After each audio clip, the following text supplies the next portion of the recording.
The aftermath of having baby birds on your door.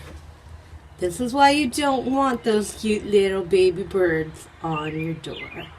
They flew the coop only a week after we discovered them because we actually usually use the garage to leave the house.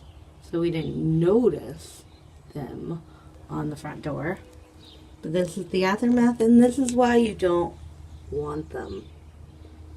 To deter them, put a rubber snake in your wreath, and then they will stay away. And here's what it looks like all clean. Much better. You had to clean up Poopy. I'm going to sleep. Because I don't have to do nothing.